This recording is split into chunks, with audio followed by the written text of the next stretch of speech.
அதாவது SRH versus CSK match முன்னாடி நம்ம எல்லாரும் என்ன நினைச்சோம்னா எஸ்ஆர்ஹெச் போலிங் கொஞ்சம் வீக்கா இருக்கு, சிஎஸ்கே கொஞ்சம் ஓரளவுக்கு பெட்டரா இருக்குன்னு நினைச்சோம். பட் ஆப்வியஸ்லி பத்திரானா ஃபிஸ் அவங்க 2 பேரும் இல்லாத ஒரு மிகப்பெரிய ப்ளோ.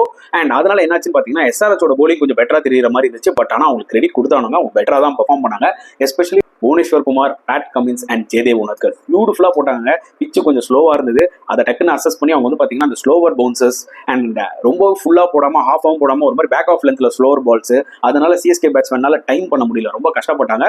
ஸோ ஹியூஜ் கிரெடிட் அவங்க கொடுத்ததான் ஆகணும். என்ன பொறுத்தவரைக்கும் என்னன்னா புவி ஒரு ஓல்டு புவியை பார்த்த மாதிரி இருந்துச்சு after long time. So very ordinary மேட்சஸா லாஸ்ட் 3 மேட்சஸா, பட் இந்த மேட்ச்ல சூப்பரா போட்டாருன்னு தான் சொல்ல முடியும். Pat Cummins as usual as a கேப்டனா ரெஸ்பான்சிபிலிட்டி எடுத்து டைட்டா போட்டுட்டு தான் இருக்காரு. ஜெயதேவ் உனத்கர் அவரும் 4 overs போட்டு 28 runs 1 wicket சீரியஸாவே ஃபேண்டாஸ்டிக்கா போட்டாரு. எனக்கு என்ன பிடிச்சிருந்ததுன்னா ஜெயதேவ் உனத்கர் நிறைய கிரிட்டிசிசம் ஃபேஸ் பண்ணாரு. இவனா ஒரு போலரா ஒன்றனா போலர் அப்படிலாம் சொல்லி நிறைய பேர் கிரிட்டிசைஸ் பண்றாங்க. பட் டெஃபினட்டா அவரோட ஸ்ட்ரென்த் என்னன்னா ஸ்லோ டெலிவரிஸ் அண்ட் இந்த மாதிரி கண்டிஷன்ஸ்ல ரொம்பவே எஃபெக்டிவா இருப்பாருன்றது தான் ஆக்சுவலா அவர் காமிச்சாரு. நீங்க என்ன ஃபீல் பண்றீங்கன்றத கமெண்ட் செக்ஷன்ல போடுங்க.